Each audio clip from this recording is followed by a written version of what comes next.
Bonjour, bonsoir la famille Milton d'Excellence. Aujourd'hui, je vais vous partager une petite vidéo concernant de notre pays.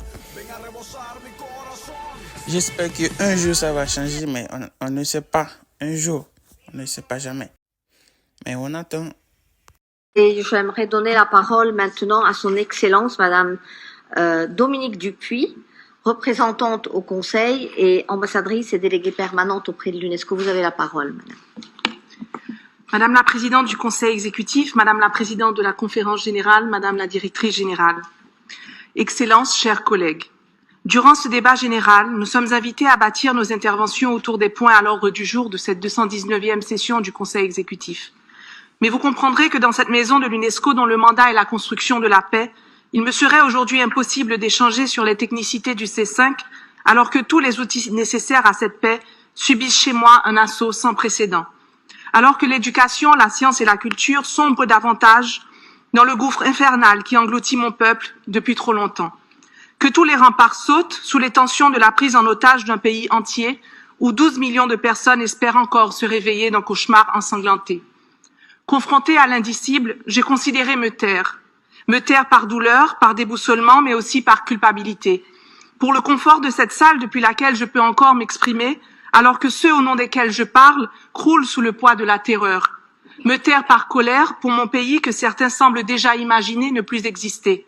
Je refusais de vous étaler ici l'anatomie d'une chute, de vous dire que depuis le fin fond d'un trou où nous nous trouvons, nous voyons la main de ceux qui nous y ont poussés. Ces mains qui pourraient encore, si elles le voulaient, nous tendre une perche. Il me semblait vain de vous décrire la gangrène du tissu social. Vous la lisez déjà dans vos journaux. Vain de vous expliquer la putréfaction de l'espoir. Vous la voyez déjà sur vos écrans. Vain de vous raconter l'immolation d'une jeunesse.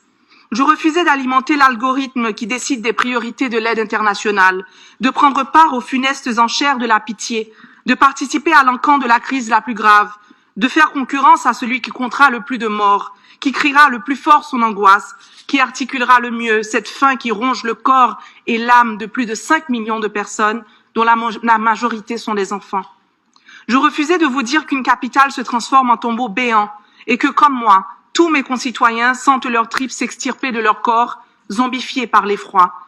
Que nous perdons tous, minute après minute, dans cette descente vertigineuse vers un inconnu effrayant. Nous perdons tous, mais certains perdent davantage, certains perdent tout. Leur maison, leurs repères, leur vie, certains n'avaient déjà rien et se retrouvent anéantis, morts vivants, face à cette nouvelle secousse psychique, face à la réplique de trop, depuis le temps que la terre tremble chez moi. Que cette guerre, ce fratricide n'est pourtant pas que notre plaie, mais celle du monde entier, que mon pays se retrouve à la croisée d'enjeux planétaires, tant humanitaires, climatiques que sociopolitiques, un avant-théâtre d'un effondrement qui nous implique tous. Oui, il aurait peut-être mieux valu se taire aujourd'hui. Vous avouez que je n'ai ni primeur à partager, ni potion magique à vanter. Laissez libre cours à vos débats et me terrer dans un coin, fermer les yeux, serrer les poings et attendre. Espérer que l'orage passe, que les monstres s'évaporent. Si seulement je n'avais pas eu à consulter récemment les archives de l'UNESCO, si seulement je n'avais pas eu la preuve tangible entre les mains que ce qui se dit ici s'inscrit dans des annales qui nous transcendent, une histoire destinée aux hommes et aux femmes de demain qui nous jugeront, tant sur ce que nous avons dit, sur ce que nous avons fait, que sur nos silences. Une histoire qui viendra soit nous saluer, soit nous hanter.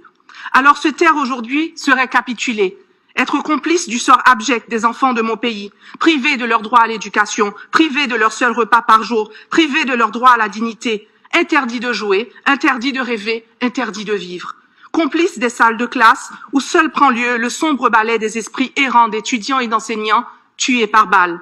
Complices du sort des filles et des garçons violés en toute impunité. Complices du sort des artistes et des artisans qui ne peuvent plus créer, plus vendre, ni leur œuvre, ni leurs rêves. Du sort des athlètes qui ne brillent que s'ils sont déjà ailleurs. Des scientifiques qui, comme les agriculteurs, traversent sans baluchon les fils barbelés d'une frontière fermée. Du sort des journalistes contraints à l'exil, vigies de l'horreur, au péril de leur vie. Se taire serait abandonner, renier les combats pionniers menés par les fondateurs de ma nation, cracher sur le courage de ceux qui continuent, obstinément, encore aujourd'hui, à résister au bord du précipice. Se taire serait trahir la mémoire de ceux qui succombent à l'abîme, trahir les cadavres calcinés, les corps mutilés qui ponctuent le quotidien de Port-au-Prince. Et malgré la déshumanisation macabre qui est à l'œuvre, malgré les caricatures cyniques dont nous faisons l'objet, ne trahissons pas la mémoire de ces vies, car c'est bien de vies dont il s'agit, de personnes humaines comme vous et moi, qui ont aimé, qui ont rêvé, et qui laissent chacune derrière elles un cratère de l'absence. Ces morts dont nous ne pouvons même pas faire le deuil, puisqu'il est impossible de pleurer le départ d'un être lorsque nous observons impuissants l'agonie lente de toute une nation. Madame la directrice générale, je tiens à vous remercier de votre engagement constant, renouvelé encore ce matin, ainsi que celui des États membres comme le Chili, en faveur de mon pays. Ces élans m'émeuvent et m'encouragent. Chers collègues, je fais donc le pari de ne pas me taire, ni aujourd'hui ni demain, parce qu'il faut quelque part que l'on prenne acte et que l'on se souvienne qu'il existe encore un pays, habité d'êtres humains, assoiffés de paix et d'avenir, qui ont eux aussi le droit à l'éducation, le droit de préserver et d'exprimer leur culture, le droit de vivre.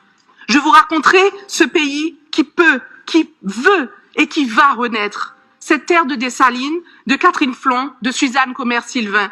Cette terre de la soupe Joumou, de la cassave et du compas. Cette terre du KPK. Dans cette longue nuit, je vous raconterai une Haïti pleine de lumière.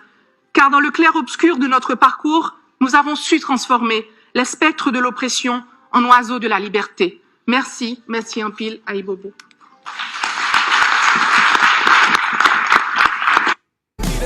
Es para ganar a mi generación. Ven a rebosar mi corazón. Je vous remercie.